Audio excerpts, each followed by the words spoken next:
Hi, everybody. How is everybody Hello. doing? Oh, I'm so happy to be back and doing these again. Today, I am joined with my lovely friend, Marissa Lete. Marissa, do you want to introduce yourself to everybody? Yes, I'm Marissa Lete. If you have not been here when I have been on the sprint before, I write young adult books. They're like paranormal, thrillery kind of stuff. Echoes and Anomalies, the first two books of my trilogy, are out now. Book three is in the works. That's what I'm going to be working on today. Our book So, club over here today. woo! Yep.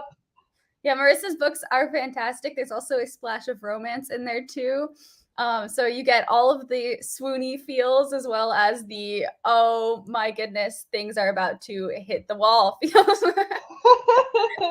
Which is exactly how I felt after finishing They Whisper the other day.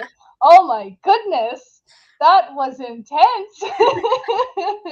Well, mission accomplished then. Yes. I keep like getting creepier and like more twisty ideas in the series. Like I think that it's just gonna keep going like darker and darker as the series goes on. But I'm kind of here for it. Yes, that's what we want. And hello to everybody who's already in the chat. It's so nice to see some familiar faces.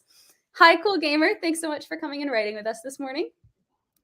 Hi, Raspberry. Thank you also for coming and writing with us this morning. Hi, Micah. Oh, I'm so happy that you were able to make it. Hi, Renee. Oh, we have such a good crew. What do you mean, sorry you're late? Sorry, I'm late. I was like 3 or 4 minutes late to the stream, and I'm the one hosting it, so that should not typically happen. But it's okay. It's fine. I was doing yard work all morning and got carried away. It happens. It happens. So, everybody in the comments, let us know what you're going to be working on this morning. Marissa, you said that you're going to be working on your book 3. Yes, yep. I am I'm still about halfway through. I have stalled a little bit the past like 2 weeks. I was on vacation and then I had a bunch of stuff come up, so I have not written in a while. So it's going to be like jumping back into it. But yeah, I'm about halfway through with book 3. The first draft. That doesn't mean it's halfway done because Well, your first drafts are very good, though. You write really clean drafts. they are typically. This time, I don't know. I don't know about this one, but usually, like as I'm writing, I'm like, "Oh, this is so bad. This is so bad." But then when I go back and read it, I'm like, "Oh, that wasn't actually bad at all." So maybe that's just how I feel right now. I know I'm dying to start actually writing. I still haven't actually started writing book 3 yet. I'm still like completely in the outlining stage. I have like my different colored stickies I'm going to be using today. I've outlined it all the way up to the point of the climax, and now I have to figure out how all the different pieces are going to come together in a way that's actually satisfying. So it's like a puzzle. Like I want every single character to have to overcome something in order to defeat the villain in the climax or defeat the objective that they want to defeat in the climax. So I need to think of like a way to put them in a position where they actually have to confront their worst fear or greatest weakness. And like it's just like brainstorming all these little tiny events and coming up with a sequence of all these like different little events and finding a way to fit everything in. So it's like a mind A lot of puzzle. Yeah. Yeah, a lot of brain work there. I saw your post the other day that like you were already 10,000 words into your outline. That's Yeah, it's a amazing. little ridiculous. I feel kind of bad. So this time around, I think I'm gonna send my editor my outline before I even start writing draft 1, and then we can kind of workshop the plot element of it before I even start writing, because hopefully that will save some time. But I also feel really bad sending him like a 20,000 word outline. So I'm gonna like write my outline and then I'm gonna cut it down and try to like say it more succinctly. Because right now I have all of the backstories of all the new characters, like their entire life histories in this outline, just so I can keep it all together. But yeah, it's gonna have to get a lot smaller.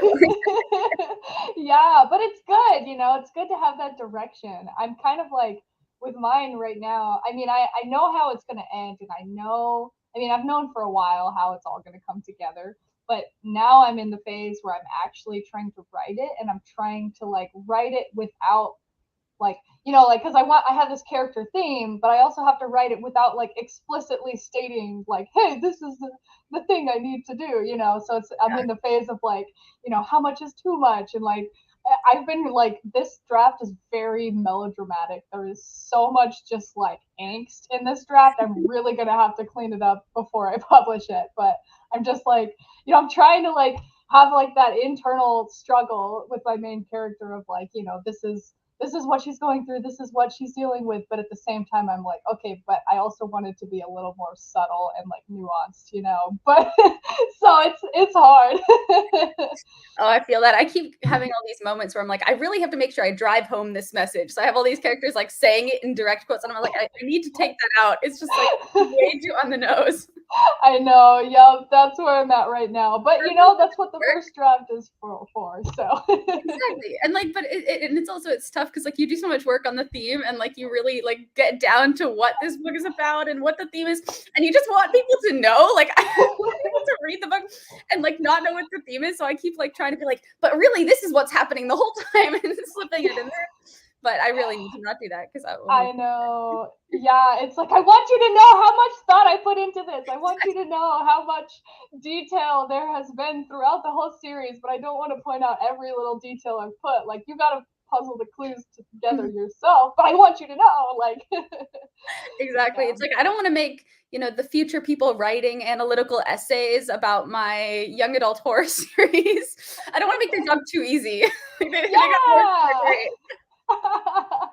Exactly.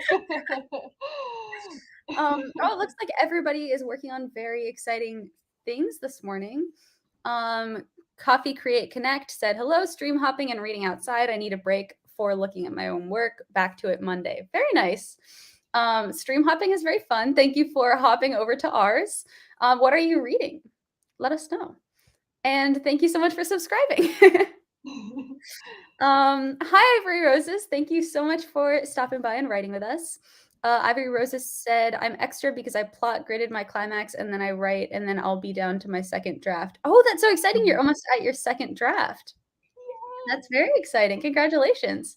I'm also trying to plot grid together my climax, although I have been doing something very abnormal because usually I'm like really, really into the plot grid, but for whatever reason, because I think this draft is just so long, I've been writing it out linearly in a Word document just because I can't get all the information I need in a plot grid. But I think right after I have this like Word dump of a 20,000 word outline, I will be able to put it into a plot grid form.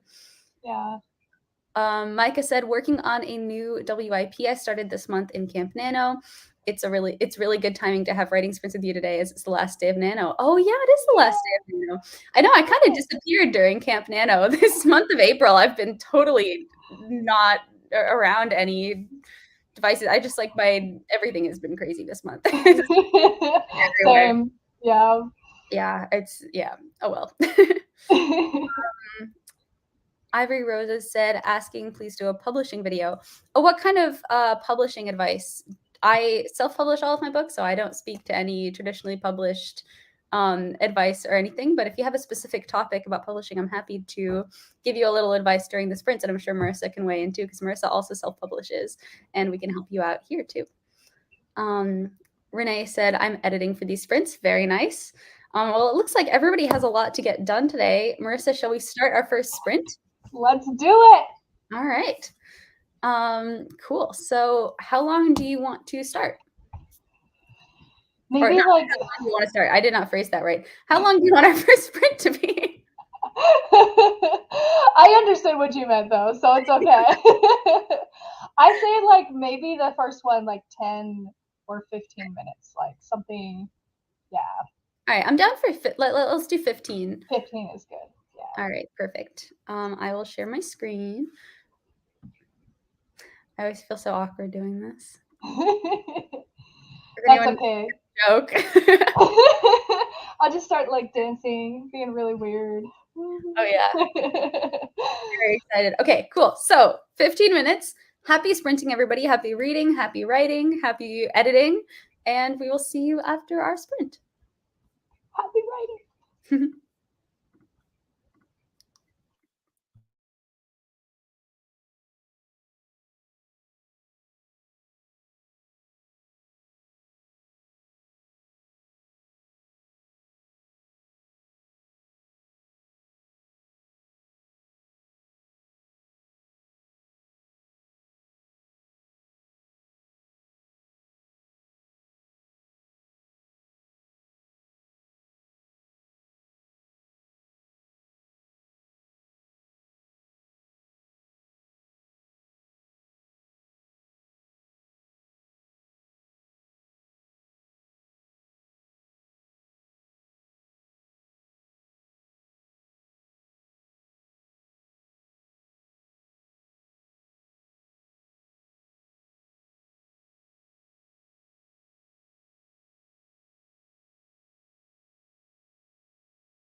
Is it just me, or did you not hear that?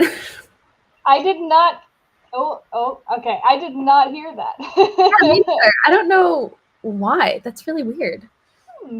I might have Interesting. accidentally not checked the box where I have to play sound. So everybody Hey. who is sprinting, we can do do do do do do. I'll fix that next time. Marissa, how was that for you? How was that sprint?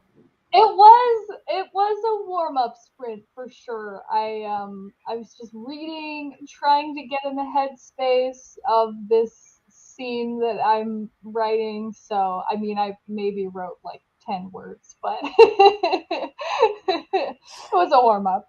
Yeah, no, me too. I feel like I did not do very much, but I did come up with a plot twist that I needed to come up with because I've been going back and forth as to like the location that this place is going to be because I want there. I mean, I'm not gonna like spoil anything because this is like gonna be a book just based on plot twists. But I think I Yeah. finally figured out the location. So I spent like half of that sprint on Zillow trying to find a comparable house. Like That's look at the amazing. picture because they're gonna have to kind of like do stuff with the house and like figure out how to get into the house and like that kind of stuff. So I want to have a picture of the house so I can figure out like they walk around this way or they climb up through this window and all that stuff. Yeah, it's so helpful for me, like when I'm writing a scene of something like that, to make like draw a map, or like if I don't have a map or something, like I'll draw something and just kind of like draw a picture of what's happening. So No, exactly. yeah, it's Do you ever have absolutely those? helpful. Yeah. Do you ever have like characters where you have to figure out like I don't know. I just had this plot twist idea is like, oh, they're going to be where this person lived, and I'm thinking about this character, and I have no idea what kind of place that they would live. They're like, they exist in a Yeah. little bubble. That kind of part of their life and like where they would logistically live and how they would keep their house and all that stuff is still a little foreign to me. And it's going to be interesting to try to flesh out that part of their personhood because that hasn't been relevant to the story yet. Yeah, that's something that's like, as a writer, I don't always think about those things until I get there, and then Mm-hmm. I'm like, oh, I need to, like, really just imagine this person as a real person for a minute. And like, I mean, we're always trying to make them a real person, but there's just, you only see certain parts of them. So it's, yeah, it's definitely, it's kind of fun to explore though, because it's like, ooh, like what kind of, like, place is this? I had a lot of fun with that in book 2, writing about Maverick's mansion.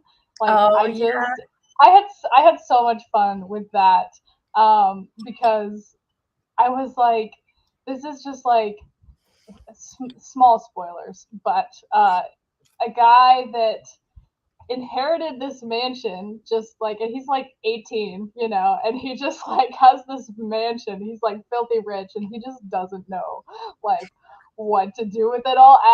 So it's like he just has the people that like take care of it, and he's just kind of like, oh, okay. So it's just fun to imagine that, and like just kind of imagine like there's different parts of the house that probably haven't been touched in a long time. So yeah. It makes for a cool setting too. Like, you have like the library and like the movie room and all that kind of stuff. Yeah. It's really fun. I had so much fun with that. There's something so romantic about big houses too. I'm just like, mansion. So Oh, that's yeah, awesome. yeah. And now, so in this book, now, I guess minor spoilers, sort of. I guess they are now in a government facility place that so I have the maps. I literally drew, because there's like multiple levels to this place. There's like some Mhm. like underground places, and then so I literally have maps of like every single floor that I drew, and like what's located on each floor. Oh, So that's been fun. I mean, it's so helpful too because I feel like as a reader, because when I read Anomalies, like I could picture, because the way you described it, it's like, okay, this is where this is, and then this is where this is. But in so many books, like when they're in like places like government holding facilities, it's hard to keep track of what's on which floor or like what happens where. And like you think like, okay, this is the part where they're gonna escape, but then there's another section because like it's easy to get all the spaces jumbled up. Yeah, and that's something that I'm definitely gonna have to clean up a lot when I go back and do my line edits, because I'm like, a lot of the chapters I'll just leave a comment of like, okay, I don't know if this is on the second floor or the third floor, but I'll figure it out later. So I'll just leave a comment for myself like, double check this later. So Oh, that's yeah, it's awesome. fun. Yeah, I'm also like, I'm just exploring all these new settings because like also minor spoiler, but my characters in the third book are going to have to like go into quasi hiding because they're running away from people, and they have to go into hiding in these like new weird places that they haven't been set before. So I'm like trying to figure out what the layout of those are, and like kind of coming up with different inconvenient things to happen. Like, okay, maybe this person has an apartment that they're going to be trying to hide out in, but what if they have a really like nosy lower floor neighbor that is wondering why they suddenly have all these high schoolers trying to like live in their house? Yes, exactly. I like the creative part of drafting and stuff. This is so fun. Yeah, I'm so excited about your next book. I know, and your next book too. I can't wait. I just love, yeah. I don't. Okay, I'll not go there because of spoilers. But I know. I'm like, I really just like want to talk about this book, but like, I really don't want to spoil people because I know that I shouldn't. I know that would not be the smart career move to like go on the live streams and tell everyone what I think is going to happen in book 3. Yeah. I'm going to be good today, but I'm dying to talk about it. No! So exciting. Okay, so we had some comments when we were sprinting. Ivy dropped in. Hi, Ivy. Thanks so much for coming and doing some writing sprints with us. Ivory Roses got 215 words. Very awesome. Congratulations. Renee got 1 chapter edited. Also very awesome. Congratulations. We have Rita stopping by to write with us. Hi, Rita. Thanks so much for coming. Ivory Roses had a question about self-publishing. Marissa, I think that the question was geared around how do we go about self-publishing our books. So do you want to talk a little bit about how you published Echoes and Anomalies? Yeah. So my process was probably not the right way to do it, but this is what I did. And I started with just Amazon. So Amazon KDP is pretty much the main hub for self-publishing. There are other distributors like Ingram Spark, and there are ebook places like Draft to Digital, Smashwords. There's all kinds of different like aggregators where like you submit it to them and then they'll distribute it for you, and then you can go direct with certain people. But I think probably like the best starting point is to figure out what your goals are and what your target audience is, and then research what is the best way to reach them. So for me, when I self-published, I didn't have a following, I didn't have anything. I just had a book, and I was like, all right, I'm gonna publish the book. And so I just published the book. I didn't have a launch, I didn't have like a build up, I didn't have any followers or anything. So I just kind of put it out there. And then for me, that's been different because it was like I had to like start realizing like, oh yeah, I gotta like, do all this other stuff too. So for me, I kind of just jumped head first into it and then learned later that there's a lot of stuff that I could have done better, which is fine. I mean, that works. I think for self-publishing, the hardest part is just setting your expectations of like, there's a chance that you could sell a lot of books when nobody knows you, but it's a lot harder to sell a lot of books when you're doing it all yourself and you don't have a following and you don't have a platform. So build your platform up too. That's a really good first step. Yeah, that's what I did. I started building my platform. I think it was like a year and a half before I started publishing. And that was really helpful because I had a bit, I mean, it wasn't like a huge audience, but I had some people to launch to. So I wasn't like I had started building the YouTube channel, I think a year and a half before I published They Stay. And that just took a long time to start kind of creating enough videos and having people subscribe. And it took a really, really long time. And still, but like, I mean, the growth of the YouTube channel is slowly speeding up and everything. And it gets easier, I think, as you do it for a while. Like the first chunk of time is really hard. I also did giveaways to build my mailing list before publishing, which was really helpful. Back before Facebook ads started having all of these issues now because they're not as effective. So back when Facebook ads were more effective, I was doing those. And I found a lot of people who were interested in reading similar books to join my mailing list. So I had some people to market to, but I'm in a very similar position. I primarily publish through Amazon KDP. And my ebooks are in KDP Select, so they are exclusive with Amazon. They are not published wide. I was going back and forth a lot on whether to be in KDP Select and publish them wide. I originally published They Stay wide, but I found that as soon as I enrolled in KDP, I saw a boost in sales and read through. So I decided to do that at least for now, but we'll see later on how that changes. And I use Ingram Spark for paperbacks. So paperbacks are available everywhere that Ingram Spark sends them to. And I find that that's a good balance. So I can have the benefit of KDP Select with the ebooks, and then I can also have my paperbacks and hardcovers be everywhere because a lot of my sales are print sales. Yeah, I did not learn about Ingram Spark until I don't know, 8 months after I published Echoes, and then I was like, oh, my book could be in Barnes and Noble and Books A Million and all these other retailers. And I was like, heck yeah, let's do it. And you can do hardcovers with Ingram Spark. Ingram Spark does have upload fees. KDP is really awesome because it's just free. You just put it in there. You can change it as many times as you want. Like you can go and just re-upload the story every day, really, if you really wanted to. Hopefully you don't have to do that. Get a proofreader so you don't have to do that. But I kept catching all sorts of, I still upload They Stay maybe once a month. Because I changed the back matter. So when They Whisper came out, I had to put continue reading They Whisper in the back matter, and I had to change the links. And then I will find really stupid little things that don't make any sense, and then I will change them. Or in They Whisper, I've been having to re-upload it every 2 weeks or something because I'll just find another stupid. Because right now I'm doing the audiobook with my audiobook narrator, and I'll be listening to it, and she'll read a sentence, and I'll be like, why did I think that made any sense? There was a sentence I think in chapter 4 that was I think from Francesca's point of view, and Francesca said something like, for a ghost, he sure is crying a lot. And I was like, what? Does that have anything to do with him crying? Of course he's crying because of the traumatic thing that happened. It didn't so I keep making little tweaks and definitely. And that's the good thing about KDP. If you go with Ingram Spark, you have to pay $25 every time you re-upload something. And then the initial upload is $50.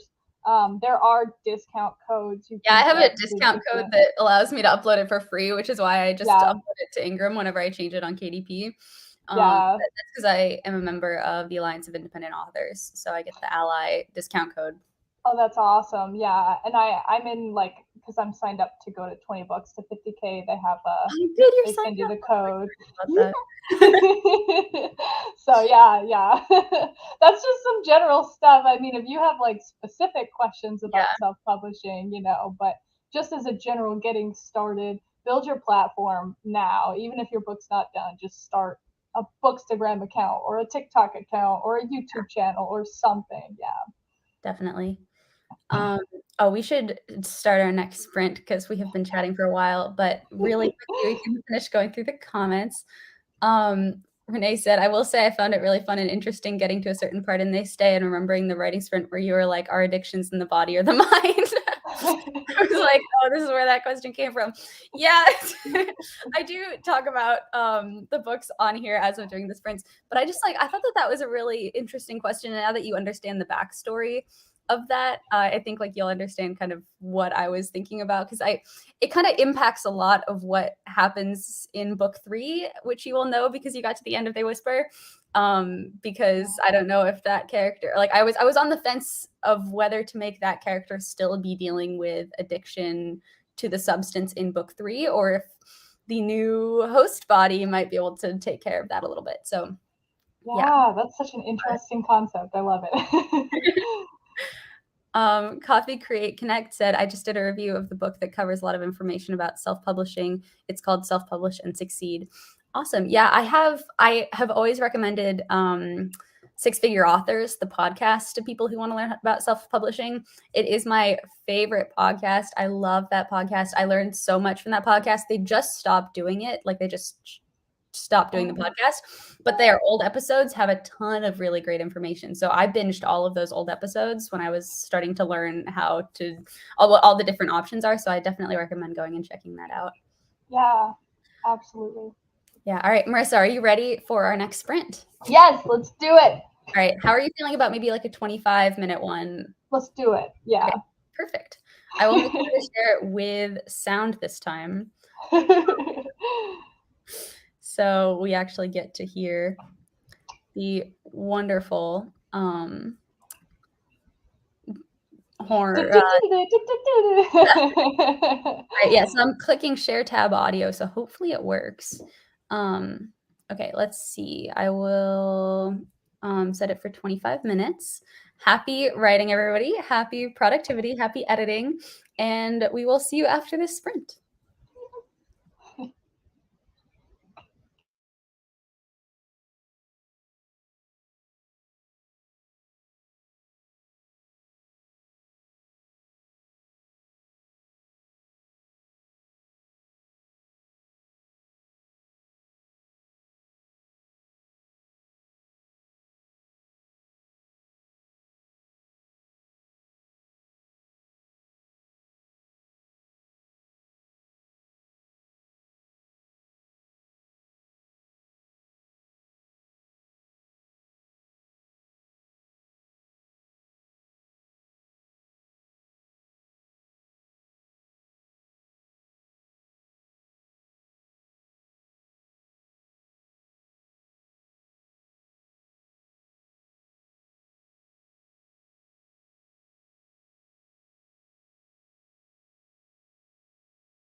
I didn't hear it that time either. I didn't hear it that time either. What is going on? I don't understand. Maybe it's like something on the timer end. Oh, that's why, because the sound is off on the timer. Okay, I did it right on the actual stream here. Okay, sorry everybody. For our following sprint. My goodness. Okay. Yeah, Marissa. Okay, how was that sprint for you? It was good. It was good. It was really good. Yeah, the warm up sprint was more of just kind of reading, but I was actually writing some this time. So, yep. Yeah, I'm starting to kind of have a little bit of a idea of how they're going to get into the climax sequence. I just need to figure out how, because it's like not really a heist in the climax or anything, but like they have something that they need to do and they want to try to do it undetected, but they're obviously not going to be undetected because otherwise it's not going to be a climax. So I need to think of all the different ways it can go wrong. And I also have to think of like the most strategic, smart way for them to do this so they come off as clever. So it really is like a puzzle. I have sticky notes all over my computer and desk right now. That is the way to do it though. Yeah, for me, like when I was writing Anomalies, like just writing the whole ending of that book, it took me a long time because it's just so hard to like think of like, okay, what could happen, what is going to happen, what are the things going on behind the scenes, like I always like to keep detailed like notes of like what my villains are doing at each chapter, like I mean nobody ever reads that, but it's like I know that their clock is going so that I know what is like realistic for them to be at, so there's so many like moving parts and components to it. It's hard. Definitely. Yeah, my draft of They Whisper was all over the place until I sat down and did exactly that and figured out like, okay, this is what my villain knows at this point. This is what he wants to do. This is his strategy, because it changes throughout the book. Like around halfway through, my villain gets a crucial piece of information which changes his original plan. So like I had to kind of track his thinking to make it make sense, and like when does he approach certain characters for help, and like what is he doing the whole time, because otherwise it was just so jumbled, and like if the motivations don't make sense, then your whole book kind of falls apart. Yeah, I totally get that, because like for my books, like book 3 is finally the culmination, right? Like this is finally where we figure out what exactly Alice is trying to do, what exactly is her tie to this government agency. We finally figure all this stuff out, and it's like these are things I've been planting seeds for throughout both books. And so I've had all these detailed notes, and I've had all this stuff, but now I'm finally getting to like write it. And then it's tricky too, because it's like, I want everybody to know kind of what's been going on, but at the same time, I don't want there to be like this info dump, like where the villain is like, this is my master plan, and like I low-key love those moments though. Like as long as they're not too long, I always write one just because it's so satisfying as the reader. Like when you're reading and you're like, oh, this is why they did this, and I know people are like, don't have them go on a crazy monologue, but I can't help it. It's fun. You gotta have some kind of crazy monologue. I mean, there's a balance to it, but like, yeah, it's always fun, that moment of like, this is what they've been thinking. But it's like I have like 2 books worth of like stuff that she's been doing, and so I don't want to be like going back like, oh, in book 1 when this happened, this is what I did, and then in book 2 this is what happened, and this is what so it's like I want to be subtle, and I'm also kind of just threading it into the story as I go, so we're learning bits and pieces, throughout the story. There is going to be like a climax, a culmination of everything, right? But there's little pieces that we're kind of learning. So it's fun. I'm really enjoying it. Writing this book is so much fun. I'm excited about this book too that I'm working on, because for the first time, my main 2 point of view characters are not in the same place, and they're privy to very different information about the villain and like what is happening. And both of them have like their independent, like quote unquote heroes journeys, where they have to like come up with a plan to stop the villain, and they do it completely separate from each other, and then eventually they come together. So like that is very and like trying to figure out how to balance suspense for the reader because like often I have one character who's figuring something out that the other character already knows, but then there's like an added layer to it that this character doesn't know. So it's trying to piece together who knows what and then what the reader knows to make sure that like not all of the questions are explained, because the readers are going to understand what the villain is doing because one character is right there. But yeah, I don't know. It's but like they're not going to necessarily know how to stop it or what's happening or where they are or what the grand master scheme of everything is. And I don't know. It's going to be interesting. I think like this, yeah, I'm excited about it. It's different. I love that like parallel timeline, you know, where like they're both kind of going towards the same thing, but in very different ways. And so Yeah. I love that. I love that. Like, I'm right now just like trying to figure out how the two plots that like, because they both have to like come up with a plan to save the day, and how those two things are gonna either like go wrong in certain ways and then intersect with each other and impact each other, and because they both are going to try to happen at around the same time because it has to for the climax of the book and for timeline. Yeah. So Oh, I love it. I love it I'm when excited. like yeah, I love it when like one character does something that they think is actually helping, but then it's like not. It's actually like ruining the plan, and it's like as the reader you know that, but like as the characters, it's such a good. Oh, I love it. I'm so. I know hyped. that's like I'll be able to actually like play with that this time, because I'm gonna have to figure out like, you know, the readers are gonna know more than either one of the characters because both their perspectives together are gonna give them the full picture. But like they might be doing stuff that's gonna sabotage each other, and the reader is gonna know that, but they might, yeah, I'm excited. I'm so excited.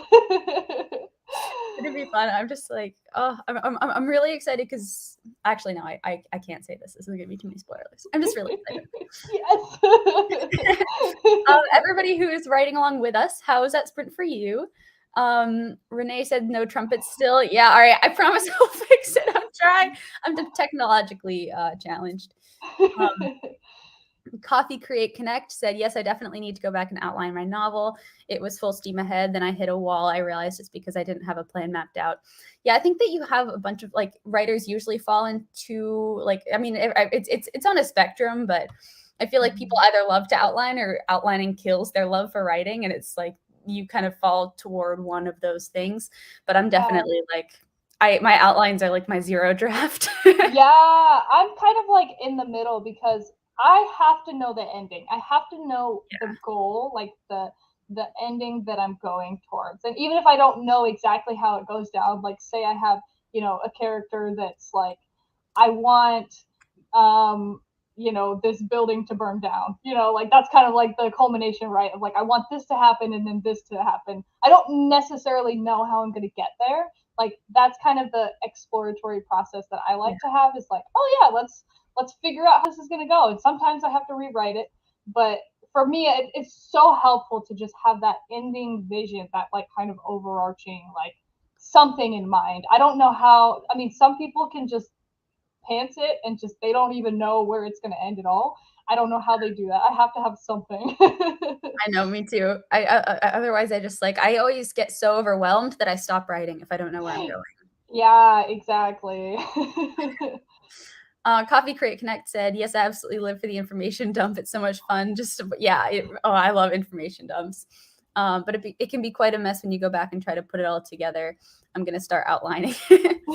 I think like the villainous monologue is always a fun info dump. Like, I mean, I'm not a huge fan of like info dumping world building right at the beginning of the book. Like that's not fun in info dumping, but like this is really how all the strings were being pulled, especially in like mysteries or thrillers when it was like, this is the killer. And like the killer is like, it was me the whole time. And then they explain why. So satisfying. And then they explain like, when you thought it was this person, it was actually me. And then you thought it was this, but it was me the whole time. Like that is just such a great moment.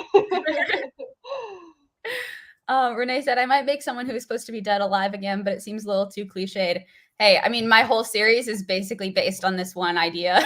Like, you know, it can be done. It's fine. It might be cliche, but it depends how you execute it. So. Yes, yeah. There's so many different ways you can go about it. Like, you know, in my book, the person didn't die, but they didn't know that because they thought that a bullet would kill them, but it didn't. So, anyways, you know. Yeah. No, exactly. Renee said it's a villain. His wife sort of stepped in for that role, but I don't know if she was convincing in that role. Oh, for the villain role? Yeah. I don't know. That sounds It's interesting. always the spouse. It's always the spouse. Oh man. Marissa, do you want to do our next sprint?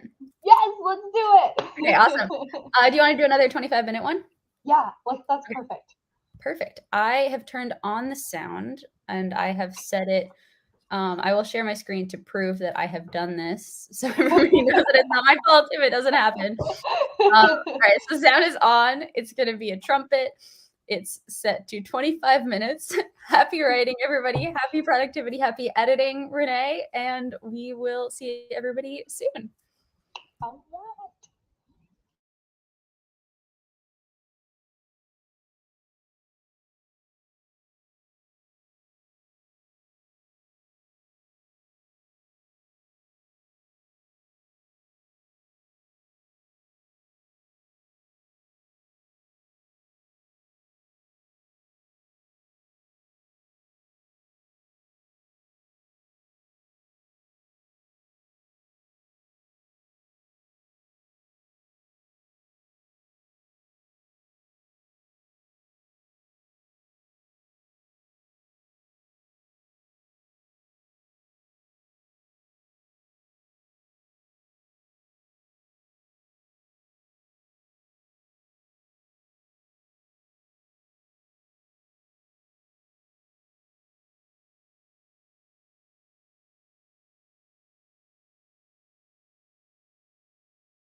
is the trumpet.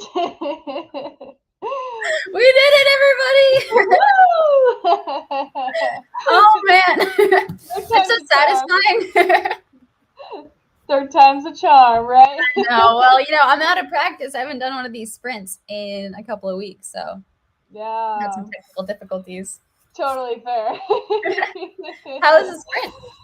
Good, really good. Yeah, I'm like, I don't know if I wrote that many words, but I definitely was like, visualizing the scene, like I can see it. So it's great. Oh, that's awesome. Yeah, I did some more planning. I am trying, because I have like 2 plans going on at the same time. So I'm trying to figure out what plan A could be, because I think that that's going to impact plan B. So I have to figure out like what tools are at this character's disposal, what this character knows, what this character can do. And it's a little tricky, but I think that something is coming together, because like I also want to give it enough time that it's a cool plan and not just like the first thing that comes to mind. Like I need it to be nuanced and detailed, so that it's exciting to read. But yeah, I don't know. Absolutely. Sometimes it takes, it's like for me, like I always say, like the longer I let an idea stew, like the better it gets. Oh like, yeah. It really does take time, at least for me, just to come up with an idea that's good, because usually my first idea is like I know, I always think of the easiest way to get out of a situation, and the easiest way is not always the most fun to read about.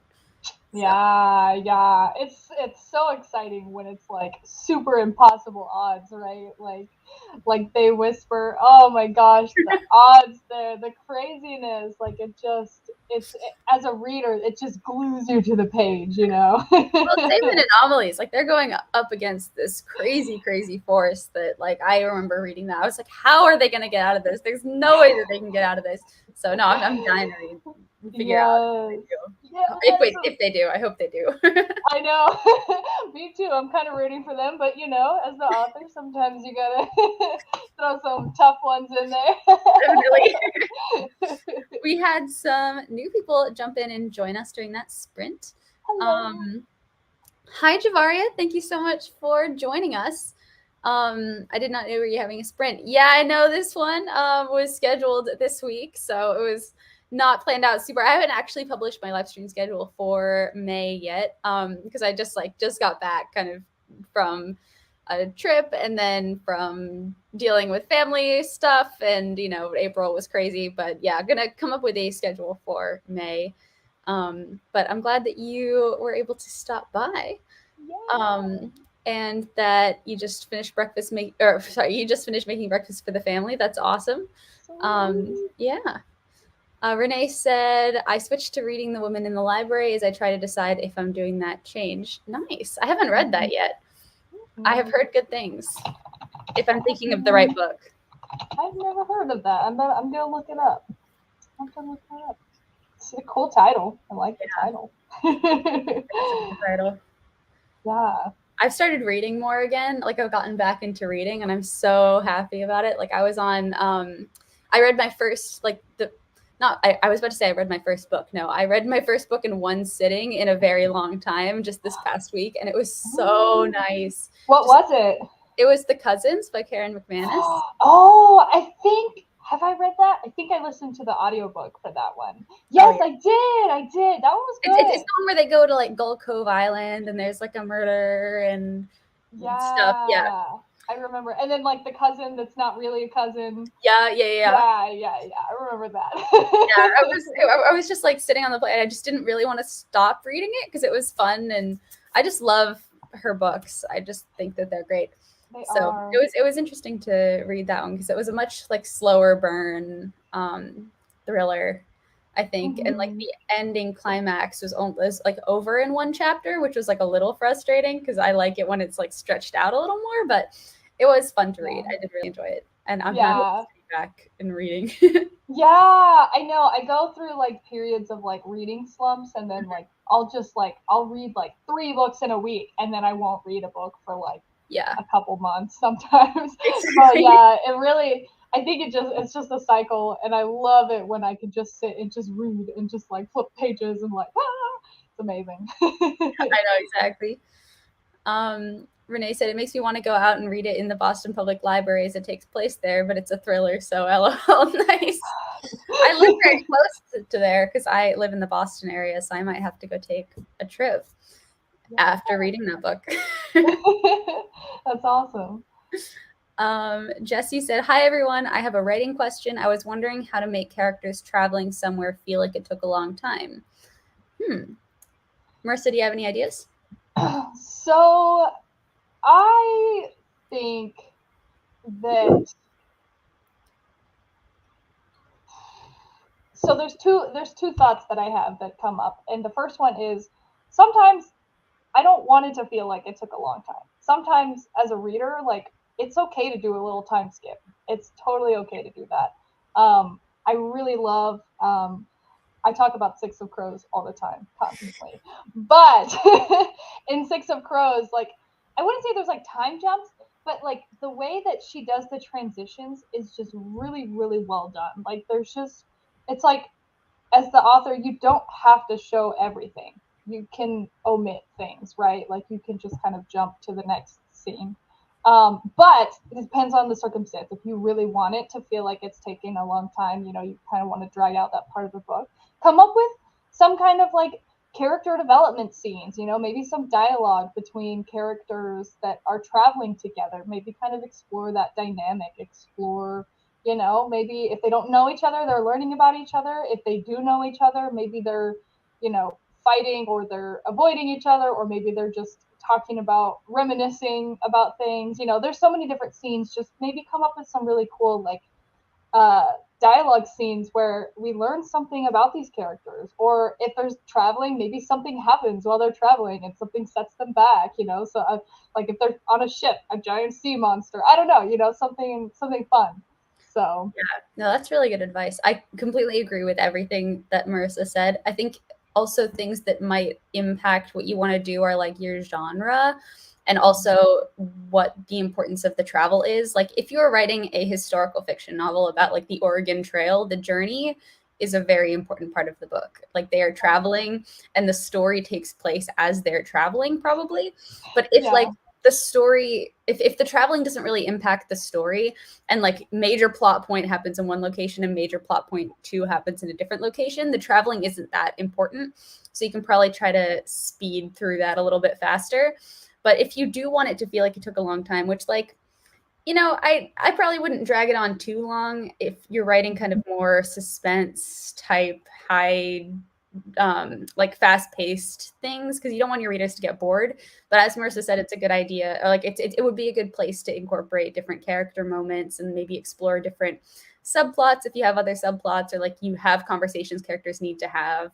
You can have them happen in that journey section. But yeah, definitely think about what your genre is and what kind of because you can make something feel like it took a long time by having a lot of things change between like when they embarked on the journey and when they arrived.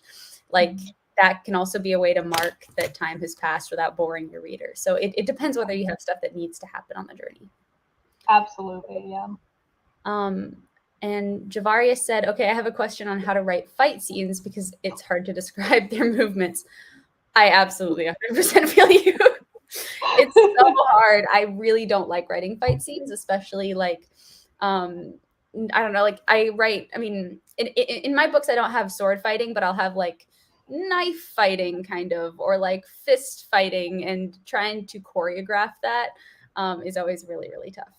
It's hard. I have such a supportive husband who he actually we talked about this I think on the last live stream, but he's a fencer, so he knows how to sword fight. So if I ever write a scene with sword fighting, it's going to be I'm definitely going to use him as a resource, you know.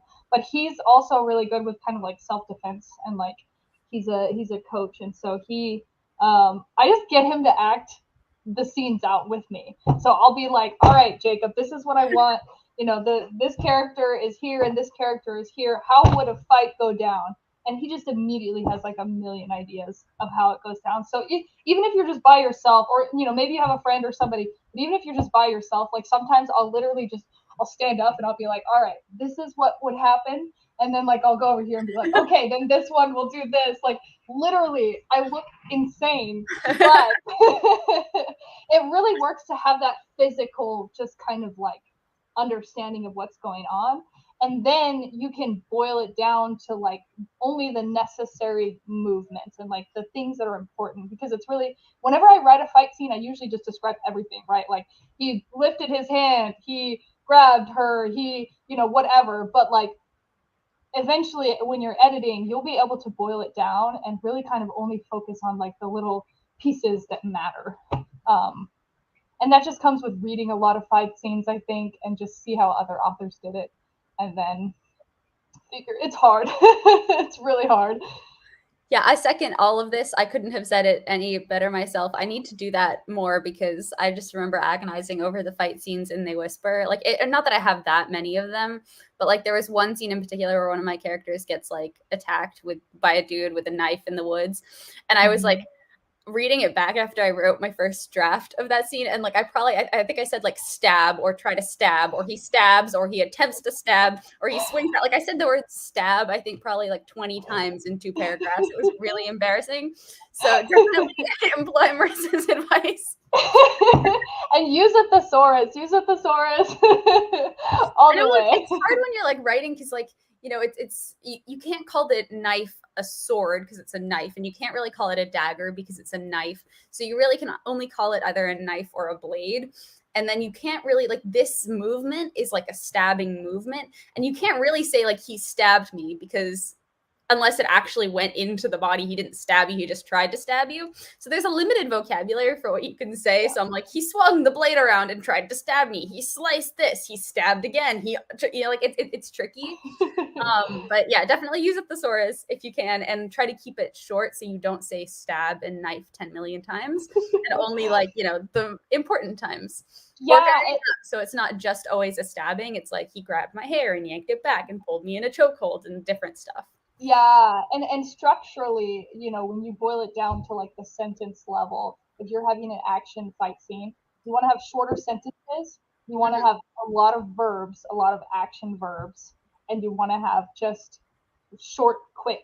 Like it reads a lot, like shorter sentences, and then versus like an internal, like monologue would be longer sentences and like more, words and stuff. But yeah, fight scenes are just, it's okay if it happens really quick because that's how it happens in real life. And I said the weapon moved again. Yes, this is literally my draft. Yep. Jamari said it was a supernatural powers fight scene. Oh, okay, so this kind of changes it a little bit because you have a more vocabulary as to how you can describe the way that people use supernatural powers. Yeah. But you have to figure out, I did a lot of thinking about this when I wrote my most recent book because I have a character who's starting to develop like telekinetic abilities, and like trying to figure out how to write that and like have a system to write that. So you always write it the same way. And I actually, like when I was writing that, I went back and I read parts of Matilda, like Matilda. Yeah. And just like the way that those powers are described are very interesting. And it's like a very kind of physical way that when she first discovers her powers, it's like little hands reaching out and grabbing it. I mean, it's a kid's book, so it's written in kind of a kid's way, but I just thought it was really interesting how the author created a system for the telekinesis and then stuck to it. And then as she became more familiar with the powers, it like the descriptions died down and became a little more simplistic. So instead of describing how she moved it, she was just like, she moved it with her mind.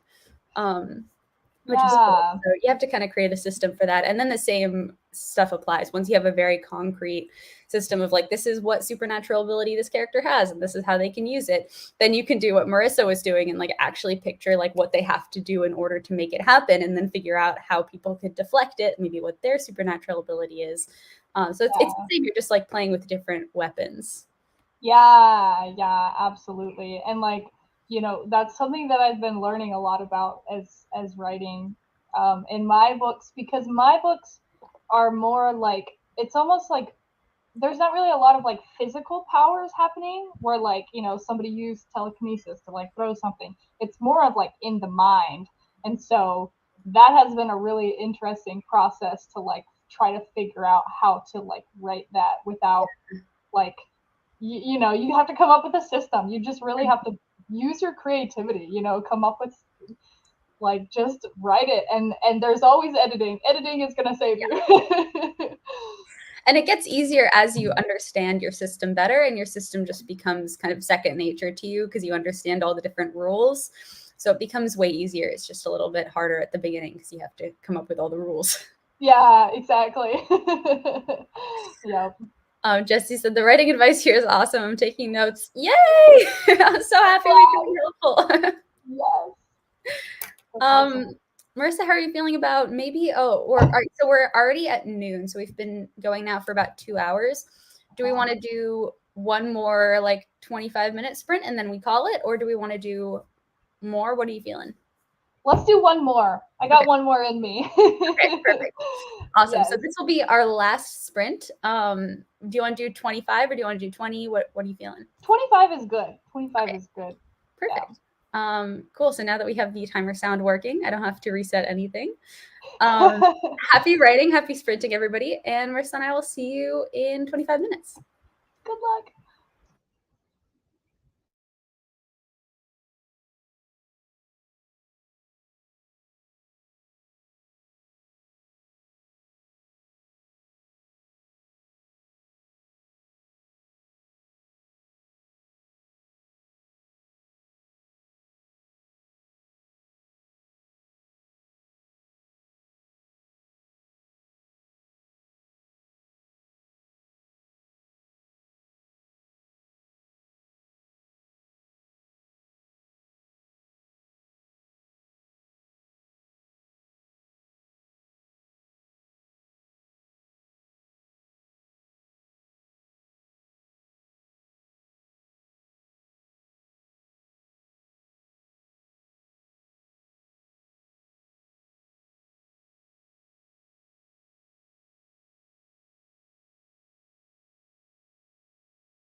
I didn't hear that one either. I don't know if that was a me thing. I am so sorry for the technical difficulties, everybody. I heard that one. You I did? heard that one. Okay, Yeah. good. That might have been me, my AirPods thing or something. Okay, Maybe. great. Yes. All right. Cool. Wow, that was a good sprint. I think I just figured out maybe what my plan A is and how it goes wrong. So I'm happy about that. That's like a really, really big key part of the climax. So I'm happy I finally figured it Yeah. out. Oh, that's awesome. That's so exciting. I mean, like, Yeah. figured it out. I think, like, this is my first draft, figured it out. It's going to change, but I want to have, like, at least something on the page. And I'm hoping, because, like, my editor is fantastic and it just, like, gets really, really into the characters and the brainstorming process with me. So he's always like, what if this happened? Or, like, this could be a cool idea for a place that you can take this. So I'm sure that he will have ideas and ways to make it cooler and better. Like I've had people tell me before, like, oh, my favorite part of this book is when this character did this, and I was like, oh, well, that's a Perry thing. It really is a team effort. It really is. Oh yeah, for sure. I don't have like a developmental editor, but I run all of my ideas by my husband, and he's just like my idea guy. Like I'll be like, all right, is this lame or is this cool? And he'll just be straight up honest with me, which is awesome because sometimes he's like, yeah, that's not as cool as you think it is. But then other times he's like, yeah. And then sometimes he'll be like, you should do this. And I'm like, ooh, like I know my partner's the same way. I don't know like how he comes up with such great ideas. Like the idea for the ending twist right at the end of They Stay was like partly him. Like yeah. but he also gets some credit where credit is due. Yeah, it's so fun to have someone to bounce ideas off of. I know with They Whisper, I was like bouncing all of like the technical legal stuff, like what happens when a gun goes missing? What is the procedure there? Like I was talking to my partner about it. I was like talking to my dad about it. Like just having people to bounce things off of is so helpful. Yeah, absolutely. And then it just, I don't know, it kind of validates, your story. I feel like it helps me like feel more secure of like, okay, yeah, I'm going in the right direction. Because when you're writing and you're just kind of coming up with like, I just like got really tongue tied. When you're coming up with ideas on your own, it's really easy to just like be doubtful because you're just kind of moving forward into this dark space and you're like, well, I don't know. But when you have a couple people to like run things by and just talk about, that's why it's really great to get like a critique partner or like a friend that you can like swap stories with. Like I have one friend that is always the first person to read my book, and then she like points out like, okay, this is weird, and I'm like, yes, thank you, and then I fix it, and then I send it to the beta readers. Oh, that's awesome. Yeah. Yep. It seemed like this sprint was also productive for the people who are joining us. Micah got 312 words for the sprint. That's awesome. Congratulations. Nice. Jesse said, great sprint. I got some good description for the traveling scene. Very cool. Nice. That's awesome. Javaria said, I got an idea on how to write the fighting scene. That's also awesome. Everybody is killing it. Thank you all so much for coming and writing with us this morning. It was so fun to do this again. Marissa, thank you for joining me. Do you want to remind everybody who jumped in where they can find you online? Yes. My biggest space is probably Instagram. Marissa Lete author is my handle. You can find me and my books. You can go to my website, marissalete.com, and there's links to all my social media, everything there. Yeah, check out my books if you're interested. No, for sure. And I think Marissa and we are planning on doing some TikTok lives also very soon. So if you are on TikTok and want to swing by our TikTok lives, we are, I think, experimenting with doing them during the week in the evenings, but we haven't set a schedule for them yet. So yeah, just keep posting. We'll post about it, on Instagram and on TikTok and stuff. So exactly. Keep an eye out. All right. Well, everybody, thank you so much for coming. I will publish my schedule for these very soon, probably sometime this week. I think I will probably do one again next Saturday at this time. And I know also that during this week, I think probably like Wednesday evening, but I'm going to post about it on Instagram. I'm going to be doing kind of a plot grid writing how-to video live on this channel. So we're going to go like come together and build a plot grid from scratch and come up with a random story idea, and all of us together in the comment section, and we're going to fill in this plot grid, and I'm going to do it live on the channel, which I think is going to be really fun because it'll be super interactive. So if you want to come and brainstorm and create a story idea with me from scratch, it will be probably either Wednesday or Thursday evening, but I will post about it on this channel and then also on my Instagram. So keep an eye out for that because I think that's gonna be really fun. That sounds so cool. Yeah, I'm really excited about it. All right, everybody, thank you so much for coming. We will see you very